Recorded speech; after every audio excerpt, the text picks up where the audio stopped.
بسم الله الرحمن الرحيم الحمد لله رب العالمين والصلاة والسلام الأتمان الأكملان على رسول الله وعلى آله وأصحابه ومن والاه وبعد.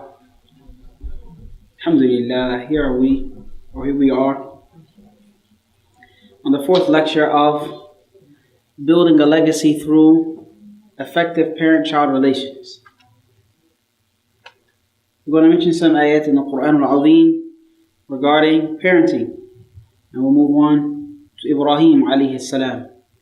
Allah Jalla ala said in Surah Ibrahim, the meaning of which, well, of course, Surah Ibrahim, Surah number 14, ayats 35 to 41, and mention when Ibrahim said, "My Lord, make this city, Mecca, a secure city, and keep me and my children away from worshipping idols."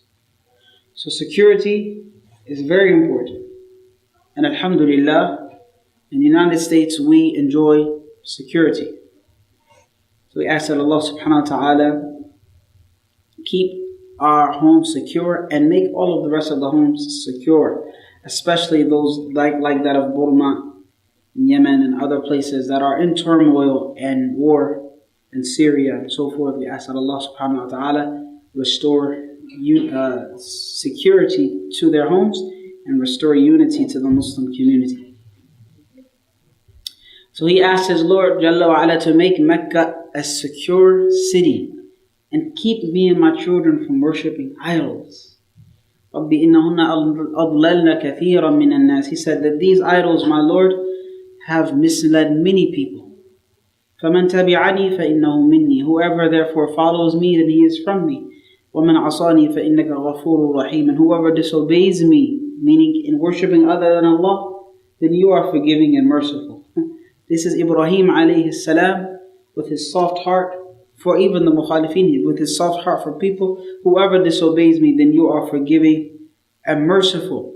Then he said, "Oh our Lord, indeed I have settled some of my descendants in an uncultivated valley near your house, so that they may establish prayer." When you go build, you build in a fertile land, don't you? You want to build something, don't you want to build it in a very good land that's going to give you produce? You want to make a farm, you want to put it on sand? You think farmers going to work on sand? Yes. Likely, yes or no? He said yes, what do you all say? No, I don't know. Yeah, right? Sand, right? Because sand, how fertile is sand really? The water goes straight down. What's going to grow from there, really? You know what I'm saying? But from the tawakkul ala Allah, from having reliance in Allah, is following Allah's command. And Ibrahim alayhi salam, he is an example for following Allah's command, because he would even sacrifice his son, literally, at the command of Allah. That's amazing. All of you have kids. I have two. Right? Could you imagine the amount of iman, trust in Allah, to take that knife, as Abraham did, across his son's neck, and then it'd be a ram instead? Man, that was a huge test for Ibrahim alayhi salam. But that strength, and that showed that he had tawakkul all along, because when he made this dua, this is before he had that test. He said, "Oh Lord, I put my dhurriya, I put some of my descendants in an uncultivated land, a barren desert, near your house," which is Al-Kaaba, right? رَبَّنَا لِيُقِيمُ الصَّلَاةِ, so that they can establish prayer. Allahu Akbar. That's why he put them there. So we should then consider, what are our intentions in bringing our kids to the West, right? What are our intentions in placing them into schools, whether they be Islamic or public or otherwise? And what are our intentions in how they develop in this society? Because Abraham set his kids there, he set Ismail and Hajar there, so that they establish prayer. لِيُقِيمُ الصَّلَاةِ. And we're going to talk about what is religiosity and what is faith and so on and so forth. But that did not mean that they would focus on their prayer and then stay to themselves. But he wanted them to affect a society. And that's why Ibrahim alayhi salam and Ismail later on made dua for a prophet to come to those people. because he wanted ultimately for those people, those descendants of his, to be pure, to be knowledgeable and to be aware of legalities of their lives and how to live their lives in accordance with the command of God. And as we said, to be knowledgeable. So to be purified, knowledgeable, and to be aware of what Allah wants them to do. That's what they made dua for. And that was Rasulullah sallallahu alayhi wa sallam. So he sat them there, or he established them there so that they can establish prayer. فَجَعَلْ أَفْئِدَةً مِنَ النَّاسِ تَهْوِي إِلَيْهِمْ. Oh my Lord, make some of the hearts of people yearn towards these descendants of mine. And you notice he said, مِنَ النَّاسِ أَفْئِدَةً مِنَ النَّاسِ. Some people. Because other scholars of Tafsir said, if he would have said, فَجْعَلْ أَفْئِدَةَ النَّاسِ تَهْوِي إِلَيْهِمْ, then all types of people would have come to Mecca. But here, Allah chose some people to come to Mecca. مِنَ النَّاسِ تَهْوِي إِلَيْهِمْ وَرَزُقُهُمْ مِنَ الثَّمَرَاتِ لَعَلَّهُمْ يَشْكُرُونَ. And provide them from all types of fruits and all types of produce and all types of goods and profits, so that they may be what? Grateful. يَشْكُرُونَ. They may be what? Grateful. Provide them with fruits and veggies and all of their needs, so that they can be what? Grateful. Think about that. Give them so that they show gratitude. Usually, when people have a lot, do they show gratitude or they're ungrateful? Usually they're ungrateful. But Ibrahim is asking Allah, give them a lot. Give them all types of benefits and profit so that they show gratitude. And I would like to liken this. You're talking about a desert land where people make pilgrimage to. When people make pilgrimage there, they bring their gifts and they bring their goods and they trade with one another. So that's how the people of Mecca survive, as well as their 2 trips, one to Syria or Sham and one to Yemen to trade. That's how they made between pilgrimage and those 2 trips of trading, that's how they survived. In America, in the United States, or in the West, even in general, and even in most of the world now, even the rich Arab states or Arab Muslim countries, people have all of their desires and all of their needs at their fingertips. Literally. You can get on the computer, you can get on the telephone and purchase all of your needs. You don't even have to go to the grocery store. You can even buy groceries on your cell phone. Could you imagine? Could you imagine picking up a phone back in the day? You know, the phone that used to go like this? Remember this phone? What is that called? The spinning phone. I don't know what it's called. Huh? Rotary phone. Again, what's that? Rotary phone. I saw a video of one lady. She told her granddaughter, she said, here, call your parents. And the girl was like pressing a button, pressing a number, and she's like, how am I use this? I don't know how to use it. And her grandma said, it's a phone. And she could not figure it out. Could you imagine? All of the apps and all of that, but the rotary phone, she was totally oblivious. So imagine now this phone, you are using it to order groceries to be delivered to your home. You would have never imagined that in the 90s. Never. But now you can use your cell phone to order groceries from Amazon and other places, dropped at your doorstep. And you have many different companies now that are dropping off groceries at your home. I mean, that's amazing. We have so much, but we're so ungrateful. And that's a reality, and I include myself. Generally speaking, as a nation, as a West, and say America in particular, we are ungrateful human beings. So Abraham wanted Allah to give his children so that they show gratitude. Then he said, رَبَّنَا إِنَّكَ تَعْلَمُ مَا نُخْفِي وَمَا نُعْلِنُ وَمَا يَخْفَى عَلَى اللَّهِ مِنْ شَيْءٍ فِي الْأَرْضِ وَلَا فِي السَّمَاءِ. He said, oh our Lord, you know what we conceal and what we reveal. You know what we have secret inside of us, and you know what we declare out in public. You know the details of that. And Allah then said that nothing in the heavens and the earth is ever hidden from Allah subhanahu wa ta'ala. Then he said, Alhamdulillah alladhi wahaba li ala al-kibari Ismail wa Ishaq. I praise Allah who gave me the gift in spite of my old age. He gave me the gift of Ishmael and Ishaq. Isaac. Inna Rabbi la sami'ud du'a. My Lord listens and answers prayers. So this is Ibrahim showing the gratitude of having children. And as he was grateful for having these two children, we should be grateful for having ours. Grateful, showing gratitude. Ya Allah, alhamdulillah. I know a lot of times we want to pull our heads out because we have kids, pull our hair out and we cry. And we have big headaches and everything. Ibrahim alayhi salam, he was thankful and grateful to Allah for giving him kids in the first place. So we say, alhamdulillah ala awladina. Now, then he said, رَبَّنَا اغْفِرْ لِي. Na'am, he said, وَإِنَّ رَبِّي لَسَمِيعُ دُعَاء رَبِّ اجْعَلْنِي مُقِيمَ الصَّلَاةِ وَمِنْ ذُرِّيَّتِي. Oh my Lord, make me establisher of prayer. Make me to establish my prayer and make my descendants to establish prayer. رَبَّنَا وَتَقَبَّلْ دُعَاء. Oh Allah, answer my prayer, my Lord. Then he said, رَبَّنَا اغْفِرْ لِي وَلِدَيَّ وَلِلْمُؤْمِنِينَ يَوْمَ يَقُومُ الْحِسَابِ. Oh Allah, forgive me and my two parents, and forgive the believers on the day that the account is established. This is a beautiful example. Wallah, the whole list, if we could just memorize these ayat, it would be beautiful. The Surah Ibrahim, Surah number 14, ayats 35 to 41. Beautiful. You see, if you just read them again and again, if you just read them 10 times, you get to feel like, put yourself in his shoes, alayhi salam, what he was feeling, what dua he's making, and see how that directly has an effect on what we are doing as parents and what we're going through. Alhamdulillah.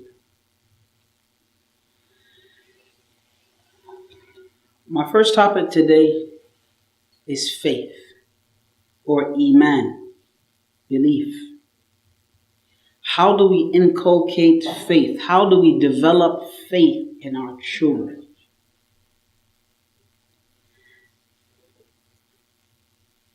Now, I want you to give me some ideas as parents and as children. How do you guys think we can develop iman and pass it on to our children? Yes, Saifullah, what can we do? Are you raising your hand? Oh, okay. Technically, you're not supposed to make those gestures unless you're ready to answer it. So, yes, sir. How can we develop faith of our children? You can get rid of technology and bring it back to the olden days. You think that's possible? That's so cute. I think it's possible. Just get rid of technology. I can become president of America and get rid of it. Okay, he's going to become president of the United States and get rid of all technology. Nobody's going to be happy about that. But anyway, I would say, to your point, son, let's monitor and regulate the amount of technology we give to our kids. Not that technology is a bad thing, but if we're going to be honest to ourselves, we've become more and more dependent on technology because of our usage of it.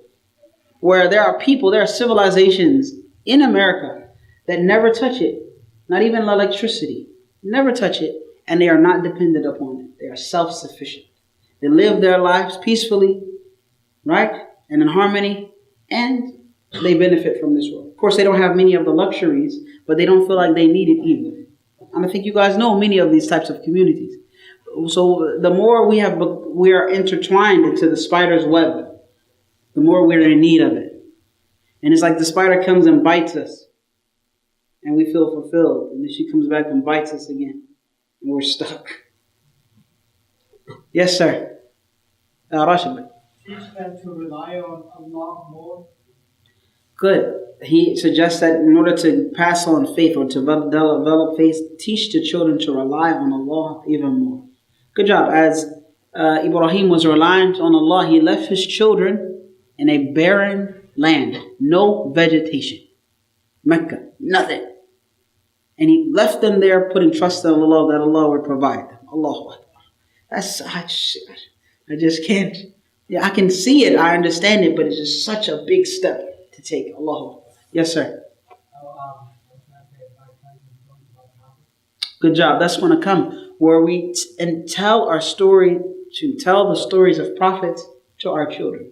Alhamdulillah. Yes, sir. Putting parental control in technology devices. Good job. Putting parental control in technology devices. Now, I know some of you, our sisters and brothers, you probably spent a lot of money on that iPhone 8 or Samsung 8. And you felt like, you were doing your child a favor by getting that what they wanted. Again, don't forget that your children are children.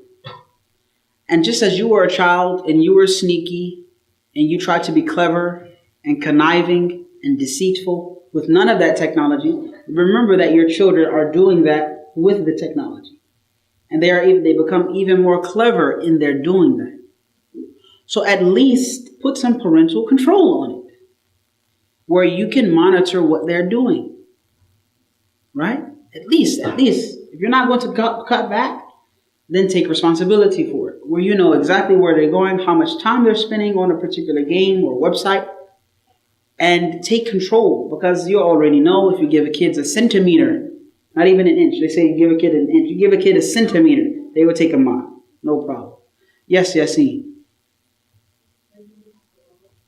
Make them read Quran, encourage them. You know, I don't know how much parents read Quran in the house, but reading Quran in the house, even sometimes, and the children see that, it will have a beautiful effect on them. Beautiful effect. And my suggestion is for those of you who have televisions at home, don't let the television run all day with nobody sitting in front of it. That's another problem I've seen. You know, we have a TV in every room. One big one in the living room, and then one in everybody's room. And then they're just running on. And all of the commercials are in the background. So your subconscious, you're being sold to.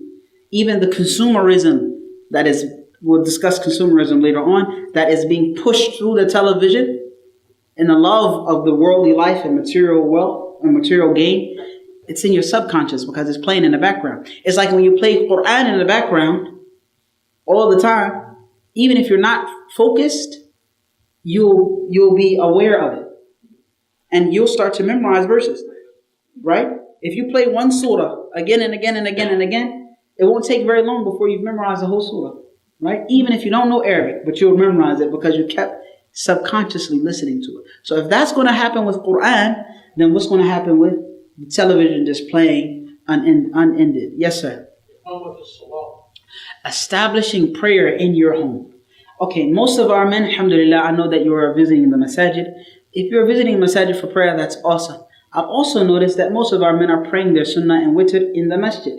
I do know that it's also more convenient because once you've gone home, you want to eat, you want to play with the kids, you want to lay down, you get distracted, so you're afraid that you're not going to pray.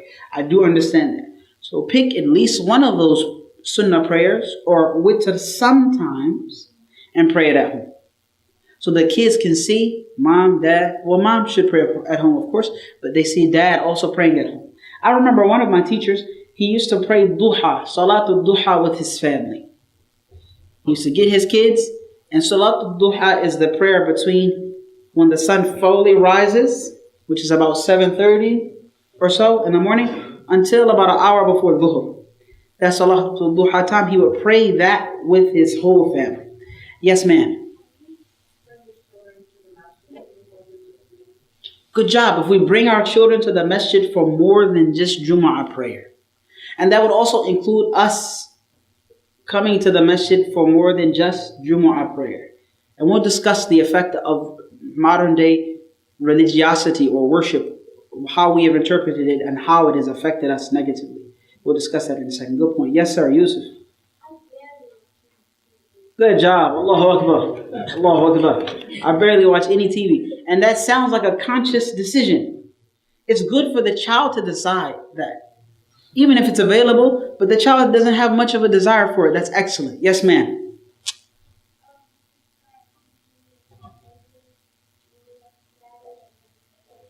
Yes, teach children the basic rules of Islam at a young age. Good job. Excellent point. Yes, ma'am.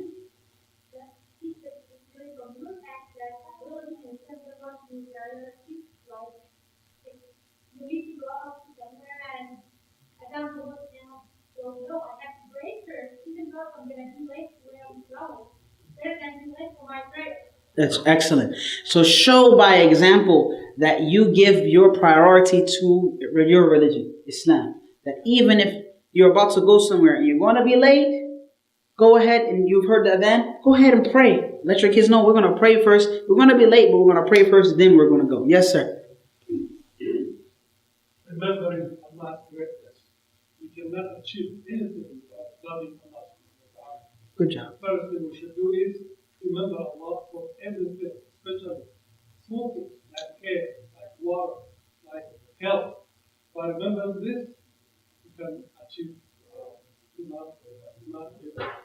So if our parents can remember Allah for the various blessings that Allah has given us, to mention Allah and to praise Allah, Alhamdulillah for this, Alhamdulillah for that, and to mention Allah much. Remember, when the child, or I should say, what are some of the most popular characters to children? Most popular characters to children are? What?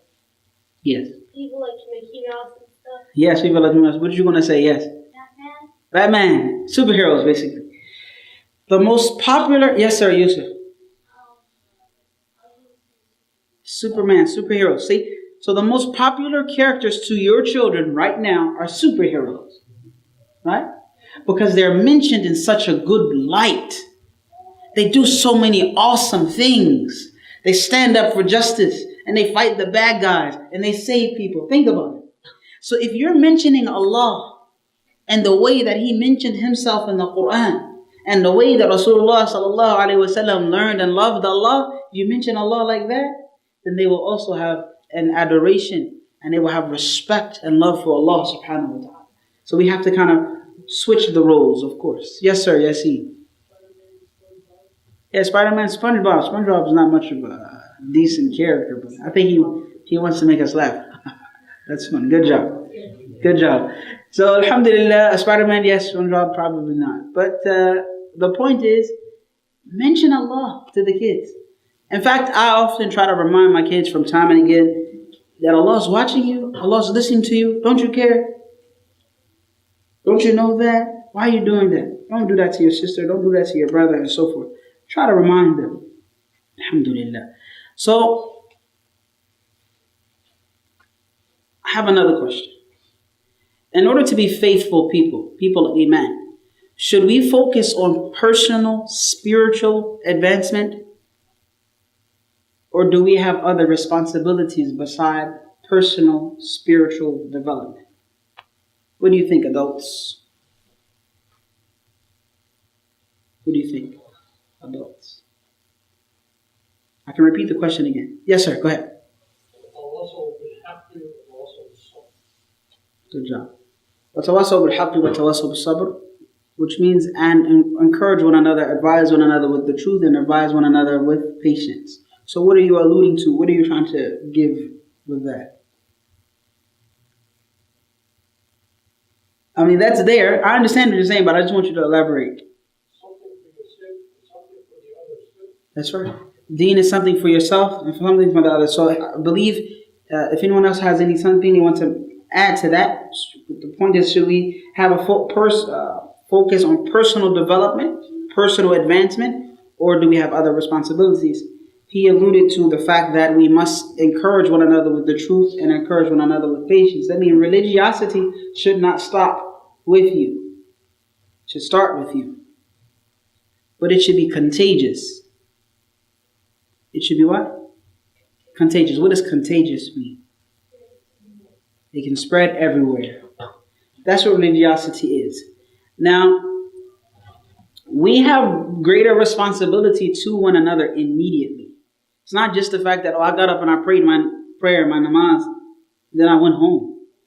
So I came in, prayed, salamed out, said my subhanallah, alhamdulillah, Allahu Akbar 33 times, la ilaha illallah wahdahu la sharika lah, lahul mulk wa lahul hamdu wa ala kulli shay'in qadir. Then I read ayatul kursi in the 3 holes, then I got up and I prayed 2 raka'at and then I left. Doesn't that sound familiar? That's what most people do. I mean, we might in passing say salamu alaikum to people, but we're hitting the door. We got places to go, people to see, things to do. But that type of religiosity, though a person may feel like they're doing their duties, it is destroying the image of Islam. That mentality is destroying the image of Islam. How? If they're doing their duties as a Muslim, the basic duties, how is that destroying the image of Islam? I hope I surprised you all with that statement. It's destroying the image of Islam because people become selfish and isolated from others. And they have an attitude that faith starts and ends with ritual actions. People who have this just want to do the basics and go, they have a mindset that I'm doing my duty to Allah. But there are two relationships that are necessary. Duty to Allah and duty to whom else? People. Right? That's why Allah started Surah Al-Baqarah, Alif Lam Mim, ذَلِكَ الْكِتَابُ لَا رَيْبَ فِيهِ هُدًى لِلْمُتَّقِينَ. That is Alif Lam Mim, that is the book. That guidance that you want is the book. There's no doubt about it. There's no doubt within it. It is guidance for those who are disciplined. الَّذِينَ يُؤْمِنُونَ بِالْغَيْبِ وَيُقِيمُونَ الصَّلَاةَ وَمِمَّا رَزَقْنَاهُمْ يُنْفِقُونَ. They believe in the ghaib. They believe in the unseen. The greatest aspect of the unseen is what? What's the greatest aspect of the unseen? Greatest part of the unseen? Allah. My brother said Jannah, that's a little bit less. Allah is the greatest part of the unseen because you haven't seen Him. He's ghaib. He communicates to you, but you haven't seen Him. You haven't heard it. You see? So that's the greatest aspect of ghaib. وَيُقِيمُونَ الصَّلَاةَ. And they establish prayer. As Ibrahim said, I left my children there to establish prayer. وَمِمَّا رَزَقْنَاهُمْ يُنْفِقُونَ. And they spend out of what we provided them. So they had a good relationship with Allah, and then they had a good relationship with who? With whom?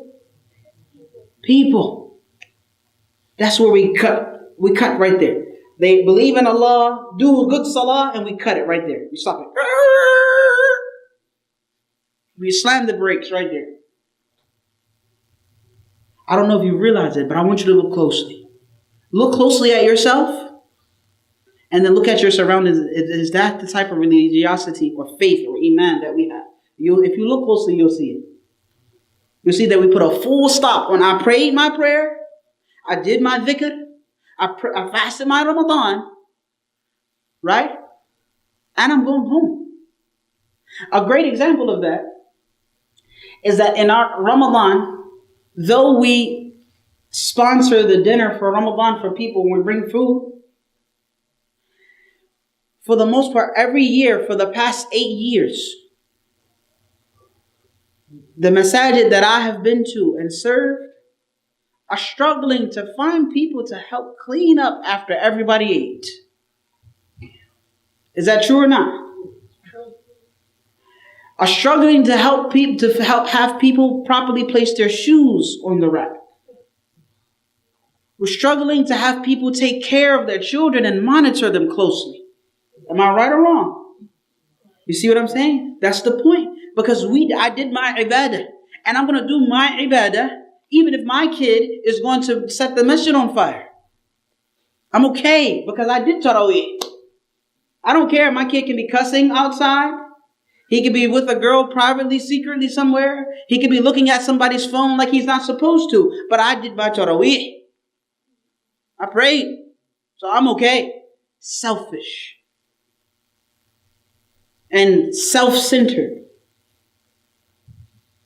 Right? That's what religiosity has become. But that's not religiosity. That's not deeniyah. It's a misunderstanding. And I'm going to further expound upon that. I saw my sister's hand up. Yes, Sister Khola.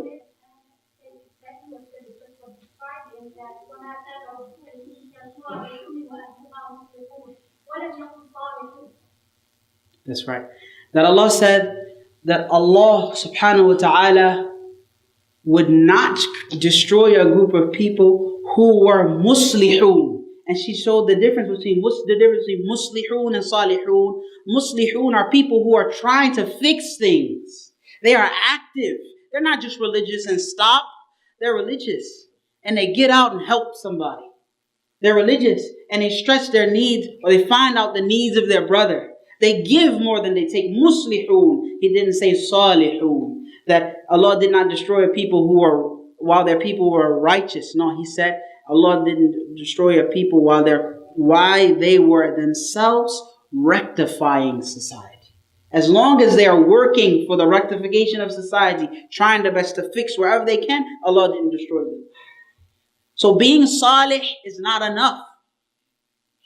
Right? When you say, Assalamu alayna wa ala ibadillahi salihin. May Allah's peace be upon us and upon the righteous worshippers of Allah. It's not enough. You have to now be muslihun. You have to rectify. You have to fix. You have to try. Yes, you might fail. Prophets, they didn't fail in the sense of they did their job and they were successful. But it looked like people didn't answer them. People didn't follow them. Some prophets didn't have a single person to believe in them. But guess what? They succeeded because they did their job and they tried. Even though not one person even followed them. You get what I'm saying? So it's not about who's listening to you and who's coming to Islam. It's not about that. It's about how hard you're going to try to help your society. So your islah, your salah, your righteousness should not stop when you lift your head off of the ground. You get what I'm saying? It's a misconcept. And then the focus on outer appearance of Islam. So the focus on our outer appearance as a Muslim more than the focus on our inner appearance. Right?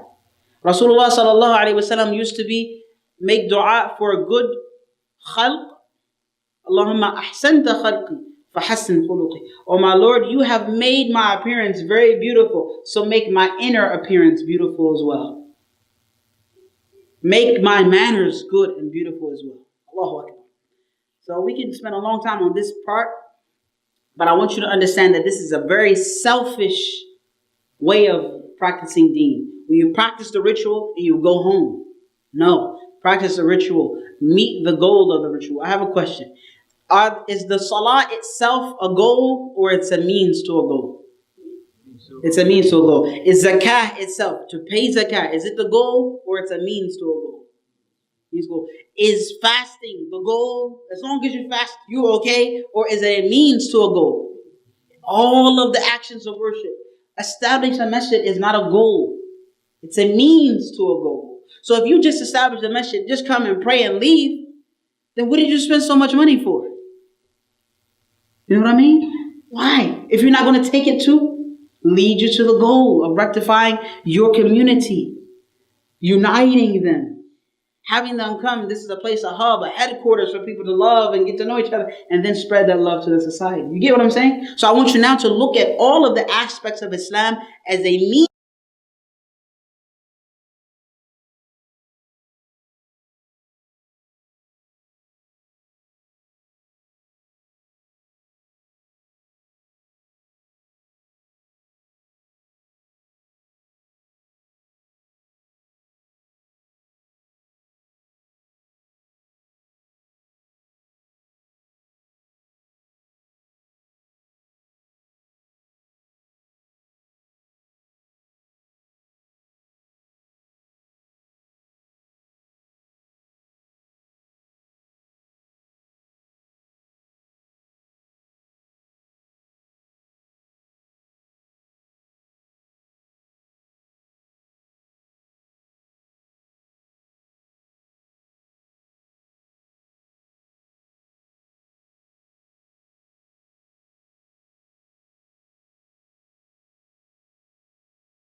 Not a goal in themselves. It will come clear to you as long as you continue to look at it. Next part I want to talk about is public lifestyle. The public lifestyle. What does public concern mean? Who knows what public concern? What do you think public concern is? Some Muslim people, they're going out. Some of them, they're wearing a hijab. They're scared that someone's gonna question them. They're scared someone's gonna call them a terrorist. They're scared that people are gonna make fun of them. Right. Or think bad stuff about them because they're wearing the hijab. But that's a concern, meaning that the people are afraid of the public. But that's not quite what I mean. Public concern is it's concerning the matters of interest to the community as a whole. All of the matters of interest to your whole community. That can be social interest, that can be political interest, or other interests. Should the Muslim be concerned or have something to do with public affairs and public welfare? Should we? Yeah, we say yes, but we have no councilman from the Muslim community. Did you notice that? We're not represented in our local government at all. Did you know that? I don't think you knew that. I mean, yes, first of all, we need to have some presence in our masajid, right? That's first and foremost. We need to be at the masjid. We need to be a part of the board, engaged, part of executive committees, trying our best to show up and be there and be informed and communicate and hold our leadership accountable. Yes. You don't make people a leader just so they can lead and just keep going. You're supposed to check up on them and say, hey, what happened? Hey, what's going on? Hey, this, hey, that. And then say, I'm ready to help. How can I assist? What do you need help in and assistance in? You get what I'm saying? So we have to be active in our masajid first of all, and then we can start having representation in local government to the best of our ability. Even if some of us become police officers, that's good. Something. It's something. It means you're there. You're present. So I think we agreed that Muslims should develop concern or public concern. And we should have it in our children that it's a part of our teaching that you're going to do something about your world. Son, daughter, you must do something positive about your surroundings. Don't just come and memorize Quran and then make it, that's it. Don't just wear your hijab and that's it. Don't just pray 5 salawat and that's it. Don't just give zakat and that's it. Don't just go to hajj and that's it. Don't just build a masjid and that's it. Teach the kids that they must influence their society positively. But the best way they can learn that is from seeing you doing it, dear parents. If they see you active in your community, trying to make things better, then they'll learn from your example. But as long as we are just doing our prayers and going home, we've missed the point of being religious, quote unquote, or having faith. What is consumerism?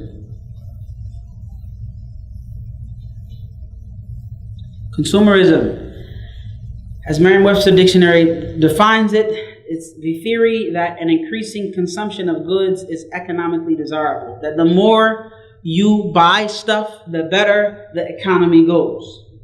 Even stuff you don't need. How many times you bought something you don't actually need? Raise your hand.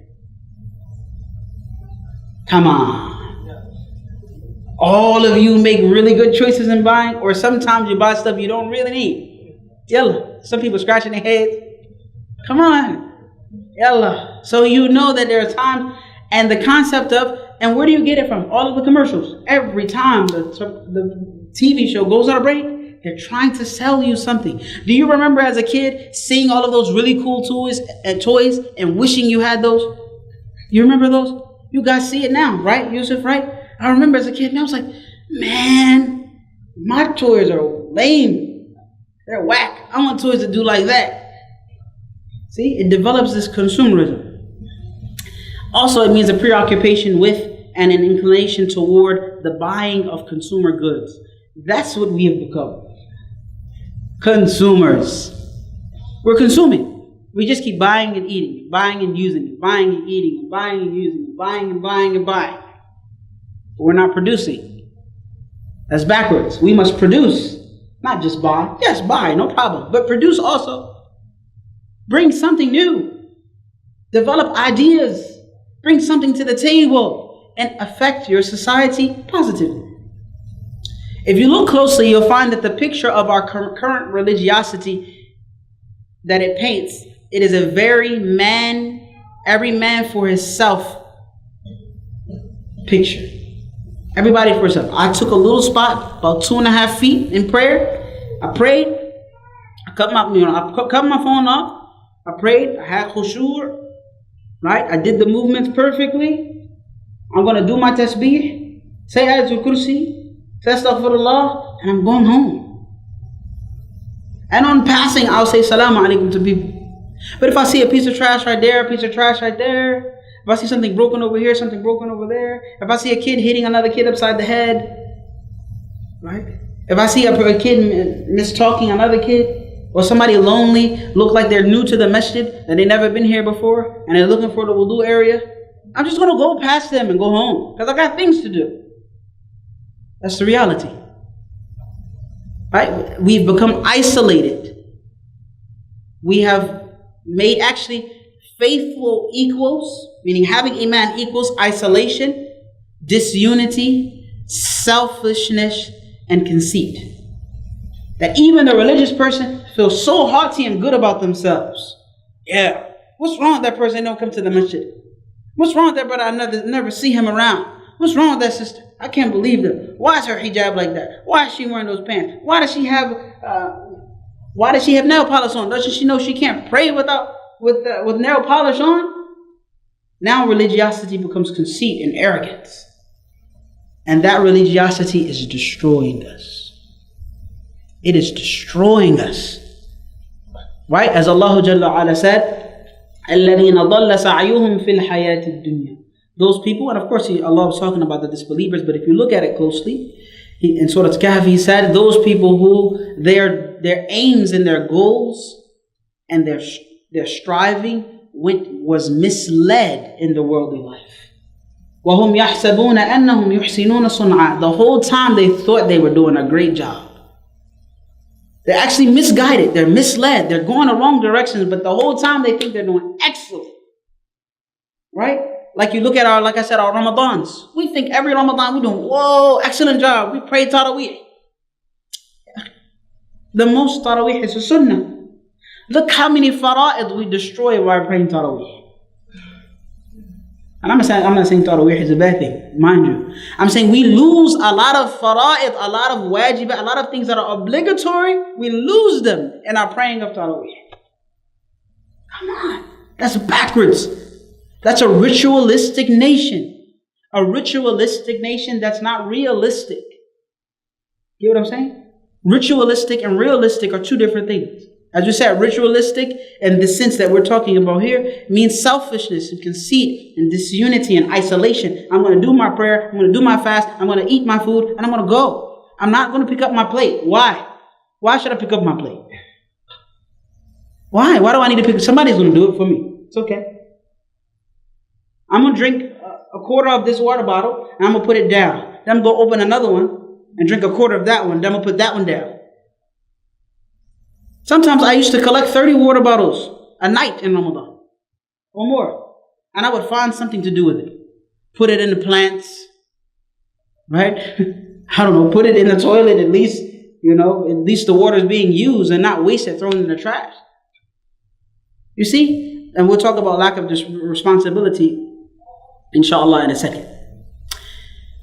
But when we see the way of the Sahaba, as Allah subhanahu wa ta'ala praised in the Quran, when we see their way is totally different. Allah praised وَالَّذِينَ تَبَوَّأُوا الدَّارَ وَالْإِيمَانَ مِنْ قَبْلِهِمْ. The Muhajirin, they came to the Ansar, right? Muhajirin. What does Muhajirin mean? Yes. Good. People who came from Mecca to Medina. How do you summarize that in one word? Now? Travelers, not quite. Almost, yes. Migrants, right? Or immigrants, right? Right? Yeah, that word sound familiar? Immigrants. People from Mecca migrated to Medina. Medina were called Ansar. What does Ansar mean? Yes. Good job. People who helped the Muhajirin. Summarize it in one word. Okay, I want a better one. Starts with the S. Supporters. Servers, supporters. They supported them. Allah subhanahu wa ta'ala said, وَالَّذِينَ تَبَوَّأُوا الدَّارَ وَالْإِيمَانَ مِنْ قَبْلِهِمْ. Those people who had Iman and homes established in Medina, يُحِبُّونَ مَنْ هَاجَرَ إِلَيْهِمْ. I want you to focus on that. They love those people who migrated to them. They love them. I want to repeat it. They love them. When have you ever felt that? Think about it. When have you ever felt that? The time changed. Nah? That was a good time. My point is that there's a different time, but it's not about the time. I want you to understand. It's an action of Iman. Allah said they had Iman and they loved. A part of Iman is that they love those people who migrated to them. Do you behave with others in a way that they love you? Didn't you find a group of Muslims here, indigenous to this society? How did you treat them through the years? Did they feel disenfranchised? Did they feel left out? Did they feel, or do they feel excommunicated? Have you treated them in a way that they love you? And when you establish yourself and other migrants migrated from where you're from and other places, did you make them feel like you love them? It's very important to understand that if we haven't done that, we're missing the point. Beautiful masjid and nice it's outward Islam, but we're missing the point. That's the point of what I'm saying here. We're missing the whole scope of it.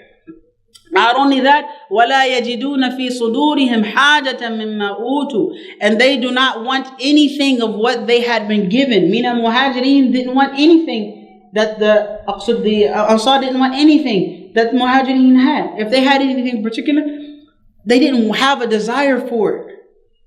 They couldn't find the desire in themselves. Where you want something that your brother has. Right? And Allah says, وَيُؤْثِرُونَ عَلَىٰ أَنفُسِهِمْ وَلَوْ كَانَ بِهِمْ خَصَاصَةٌ. I want you to understand this and I want to remind myself. They preferred them, meaning the Ansar preferred the Muhajirin over themselves, even though they were in need. The Ansar are in need of that thing, but instead of using it, he prefers the Muhajirin. I'm going to give it to my brother over myself. I'm in need of it. This is the way of Rasulullah sallallahu alaihi wasallam. Like the time the man came, Rasulullah sallallahu alaihi wasallam, somebody made him a very nice cloak, and he was cold, and he was in need of it. You remember the story? So one Sahabi said, Ya Rasulullah, I wish you would give it to me. And he knows that Rasulullah sallallahu alaihi wasallam never said what? Never said no. Ever. Ever. Except, of course, in that which would be disobedient to Allah. Right? But anything else, he always said yes. He sat with it for a little while longer. He went into his house. He folded it up and he gave it to the man. After that, Rasulullah sallallahu alaihi wasallam spent some time elsewhere, and the Sahaba got on this man. They said, why are you taking advantage of the Prophet sallallahu alaihi wasallam? You know he won't say no to you. He said, Wallahi, I did not take this for any other reason than that I want to be wrapped in it for my burial. He put it on his back, sallallahu alayhi wasallam. And look at that love for him, sallallahu alayhi wasallam. I want to be wrapped in this for my funeral. That's the only reason. And then they let him go. Think about it. And the Sahaba had these examples. We find that in the example of Abu Bakr radiallahu anhu, where Rasulullah sallallahu alayhi wasallam was gathering the sadaqat. He was gathering some charity.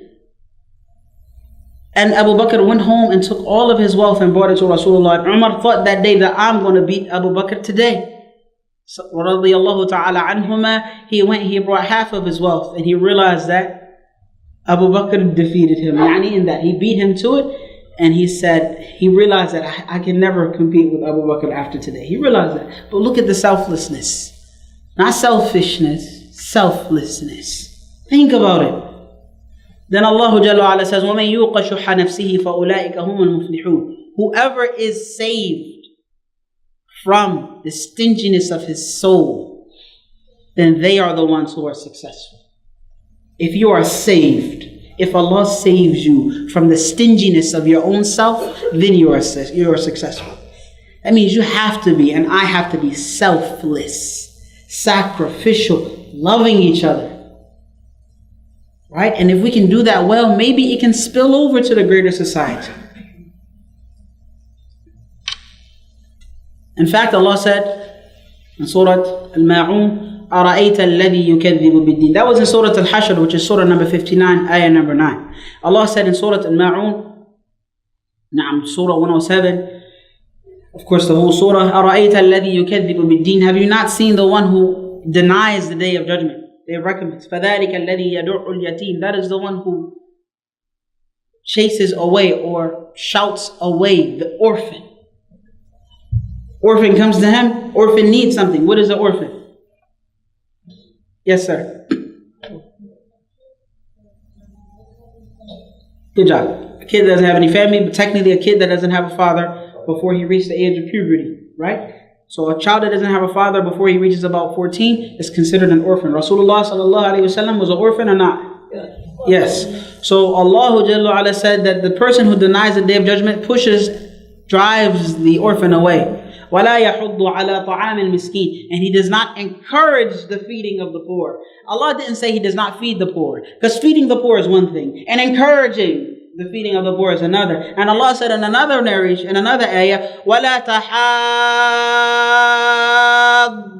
عَلَى طَعَامِ الْمِسْكِينِ. This means you are not continuously and continually getting on each other's back in each other's case about feeding the poor. That's what tahadduna means. That's why it's so long. To emphasize that you are not on each other's back about feeding the poor. That's a problem. And that Allah is describing the disbelievers with that. That the believers don't do that. Believers are on each other's back. But the disbelievers, unfortunately, they don't do that. But when we start to not do that, then we have resembled them. And then the ayah applies to us. So then, Allah said, فَوَيْلٌ لِلْمُصَلِّينَ. Woe to those who pray. Who are they? الَّذِينَ هُمْ عَنْ صَلَاتِهِمْ سَاهُونَ. They are the ones who are heedless of their prayer. They're not aware of their prayer. They're mindless in their prayer. وَالَّذِينَ هُمْ يُرَاءُونَ. They are the same ones who make show of their deeds. May Allah save us from that. وَيَمْنَعُونَ الْمَاعُونَ. And they even do not give simple assistance to people. Ma'oon is what? Can I borrow a pack of ketchup? That's ma'oon. Can I use your broom? That's ma'oon. Can I use your flashlight? Do you have an extra pair of batteries? That's ma'oon. Simple stuff that you can spare. They don't even give that. See how Allah attached Iman with helping somebody, with being there, with giving and being selfless? It's always attached in the Quran. So whose responsibility is it? Whose responsibility? Our brother Aziz said it's everybody's responsibility. It is all of our responsibility, every single one of us, to be excellent, monumental Muslims. And that we do that together. But this selfishness is not going to work, and it's destroying Islam. It's destroying the look of Islam. Even if I give you an example, how many of you, in fact I tested this before. One time I asked a number of people, different ages, different backgrounds, different cultures. I asked them to give me the translation of Surah Al-Fatiha. Guess what? All of them failed. What does that mean? What does that mean to you? That we're focused on a ritual and we're not focused on the goal. So we made prayer, that's it, we prayed, and I said Al-Fatiha. Like, what does Al-Fatiha mean? I don't know. You get a roundabout meaning. How are you going to survive with a roundabout meaning? How are you going to survive on the Day of Judgment? Can you survive like that in your work? To do a roundabout job? Just about? Can you survive with a just about job? Does your boss accept from you a roundabout, just about, you just about did it? No. Your boss, your principal, your teacher wants you to do the job correctly. What about Allah? We don't give Him that much care and concern that we try to do the job correctly. How many of us know the meaning of at-tahiyyatu lillah wa salawatu wa tayyibat? Assalamu alayka ayyuhan nabiyyu wa rahmatullahi wa barakatuh. How many of us know that salah? That prayer. How many? Think about it. And I came into Islam and that was not emphasized. I had to learn Arabic first to realize those things. I was saying it for 3-4 years before I understood it. Alhamdulillah, I did feel connected in my prayer. I did feel like I was doing what I was supposed to be doing. And I think for the level I was in, I think that was probably appropriate. Wallahu a'lam. But you imagine being born to Islam and you're 40 years old, 60 years old, 70 years old, 90 years old, and you don't know these things? Could you imagine being a converted Muslim or reverted, as others say, for 40 years and 50 years and you don't know these things? What is that going to look like on the Day of Judgment? That means we've become ritual people. Ritualistic, but not realistic. It's time to change. If we want to leave a legacy, we can't leave an egg shell and tell the child it's an egg. No, it's an eggshell. You can glue it together all you like. It's an eggshell. I want the egg inside. That's what's going to nourish the child, not the shell. And unfortunately, we continue to depend upon someone else to take care of our things without directly being responsible for those things. For example, our masajid, we expect the board and the EC have it under control. And we recognize things are wrong and things need to be done. But we don't step up and we don't say anything. Why? You expect that piece of trash that you see sitting there, you expect that somebody else want to clean it up. And I know some of you, because I've seen it. You urinate on the seat for crying out loud. Please, what do you expect? Somebody's going to come and clean it up? Play up. Some of you also, when you do the number 2 and you leave your stains in the toilet. Now this is real. I want you to think about it. Would you like to come to a toilet like that? No. So why do you leave it for someone else? Because you expect somebody else to take care of it and you don't take responsibility for yourself.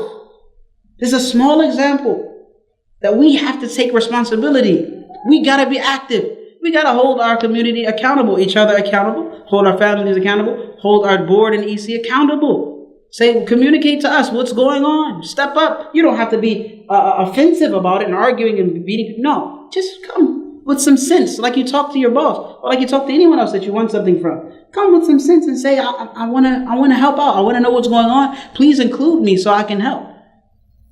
And I'm going to give you, inshallah, try to give you a balanced approach.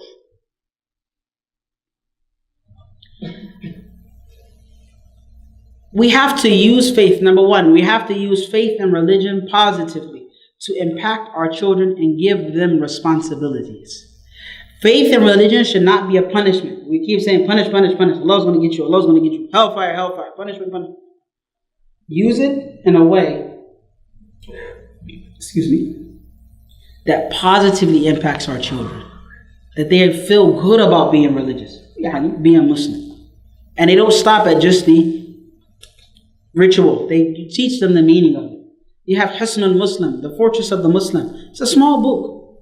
Very popular. And you can get it in any language you like. You can memorize the du'as and the meaning of those at-tahiyyatu lillah and subhana rabbiyal a'la and all of these other du'as of your salah. So you have no reason not to know it. One second, Yusuf. To teach your children to love the Quran. Teach them to do what? Love the Quran. Talk to them about the ayats of Jannah. Talk to them about the ayats of the prophets. Teach them to love it. Yes, you can talk to them about the ayats of the hellfire as well at an appropriate age so that they learn that there are consequences for everything that they do. Either positive consequences or negative consequences according to what they do. Number 3, teach your children prayers. Teach them du'as. Rabbana du'as.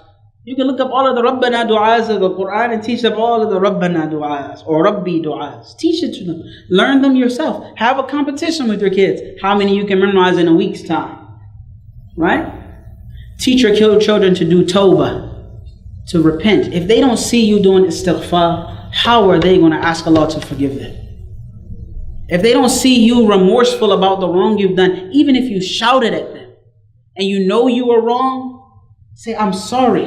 Make dua for me, son, Allah forgive me. It's okay. It's okay to apologize. Teach your kids to apologize for their mistakes so that they can learn how to be better individuals.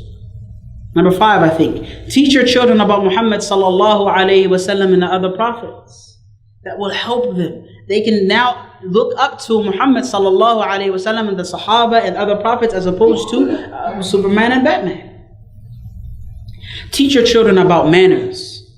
My children, and if my children have to speak to me, they have to say, excuse me first. Excuse me. Because I might be busy doing something. And them just butting in on whatever I'm doing is considered rude. And where I grew up, in my culture, it's considered rude that a child just directly speaks to an adult without saying, excuse me, or pardon me.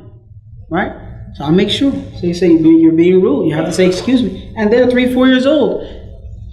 And I encourage even the kids, when they say, can I say, may I? Here. When I teach the Quran kids, and I'm finishing up in a second, I know you guys are antsy about the prayer. Barakallahu feekum. Just 2 more sentences.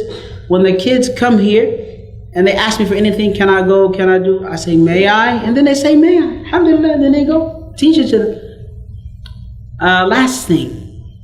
Teach the children that Allah loves them. Teach them that Allah loves them. You want to directly connect your children to Allah subhanahu wa ta'ala. Not just because I said and I want, but because Allah loves for you to do this. And repeat Allah's name often. Again, the background noises and the television and the music and all of that stuff is playing anyway. It's filling their conscience. Try to fill it with Allah's mention. May Allah preserve you. It seems like we don't have time for questions, but inshallah, if anyone has any question privately, I will answer inshallah, as well as inshallah we will return next week for our lecture again. I hope that there was some benefit in anything that you heard, and I hope that Allah subhanahu wa ta'ala will accept this small effort and give us His mercy and His forgiveness today and on the Day of Judgment. Anything that I've said that is correct and is from Allah subhanahu wa ta'ala, and anything and everything that I've said that is incorrect, then I apologize for that. That's from me and from shaitan. Sallallahu wa sallam ala nabiyyina Muhammadin wa alihi. Alhamdulillahi rabbil alameen.